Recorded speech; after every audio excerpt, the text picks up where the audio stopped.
और लखनऊ से सूत्रों के हवाले से एक बड़ी खबर है। डॉक्टर रमीज मामले में धर्मांतरण की जांच की जाएगी। काजी जाहिद हसन की तलाश हो रही है। गवाह शारी की भी चल रही है तलाश। रमीज के पिता सलामुद्दीन ने की दो शादी पंजाबी महिला से की थी। रमीज पहली पत्नी खदीजा का बेटा है। सलाउद्दीन को कोई और संतान नहीं। पहली पत्नी खदीजा सहारनपुर से है, दूसरी पत्नी उत्तराखंड के खटीमा से है। छांगुर गैंग से जुड़ा हो सकता है काजी जाहिद। शारिक भी धर्मांतरण गैंग का सक्रिय सदस्य है। पंजाबी महिला के भी धर्मांतरण की आशंका है। पीलीभीत का रहने वाला है काजी जाहिद। काजी की गिरफ्तारी से हो सकते हैं खुलासे। महिलाओं के धर्मांतरण पर हो सकते हैं खुलासे। काजी ने ही रमीज सलामुद्दीन को रैकेट में डाला। कई राज्यों में फैला हो सकता है नेटवर्क।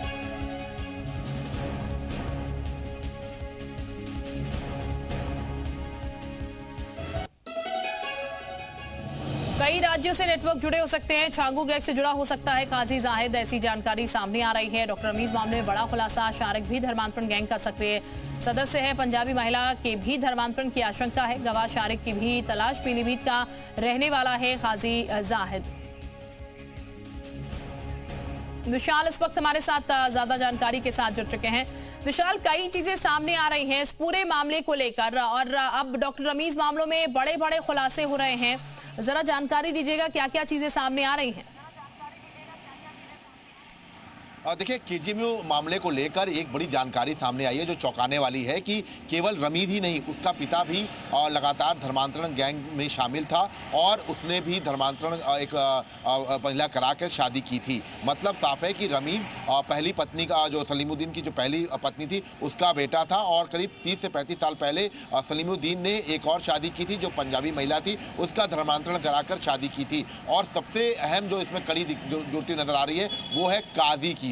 ये काजी कौन है, इसको लेकर पुलिस जो है वो तफ्तीश कर रही है। बताया जा रहा है कि ये काजी वही है, हो सकता है जो छांगुर के यहाँ बाकायदा जो ब्रेन वॉश करने की क्लास लेने के लिए जाता था। क्योंकि छांगुर ने जांच एजेंसियों को ये बताया था कि एक काजी के संपर्क में वो उर्स के दौरान आया था और उसी के बाद उसकी ज़िंदगी बदल गई थी। वो धर्मांतरण के पूरे गैंग में शामिल हुआ था और काजी का जो रोल है वो रमीज मामले में भी सामने आया है। बाकायदा पुलिस की जो टीम है वो काजी को ढूंढ रही है। अब ये काजी कहाँ है पीलीभीत में, और इसके अलावा उसका क्या कुछ नेटवर्क रहा है, कहाँ से उसको फंडिंग होती थी और रमीज के पिता के संपर्क में वो कैसे आया, उसके बाद रमीज के धर्मांतरण वाले मामले में उसकी क्या भूमिका रही, इन सब चीज़ों को लेकर भी पुलिस जो है जांच कर रही है। लेकिन इन सब में जो सबसे महत्वपूर्ण आदमी है वो है काजी, क्योंकि रमीज सलीमुद्दीन ने जो धर्मांतरण किया है वो काजी की उपस्थिति में किया है। इस बात की पुष्टि हो चुकी है कि काजी जो सैयद है इसी ने ही धर्मांतरण कराने की कोशिश की थी, जो निकाह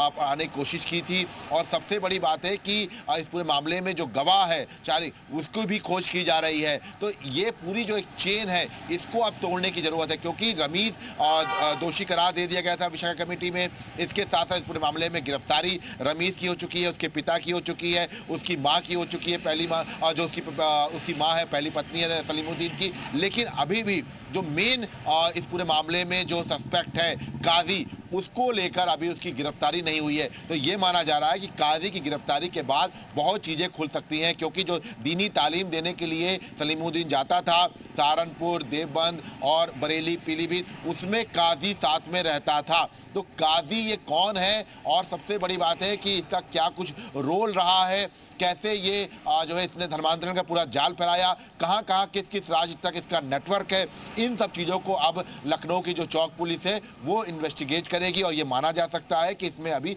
और भी बड़े खुलासे होंगे। केवल यहाँ तक ये मामला आके शांत नहीं रहेगा, यानी कि कई बड़े खुलासे अभी होने बाकी हैं और काजी को लगातार ढूंढा जा रहा है, क्योंकि अगर काजी मिल जाएगा तो कई सारी चीजें और साफ होंगी। यहाँ पर बहुत शुक्रिया आपका विशाल तमाम जानकारी के लिए।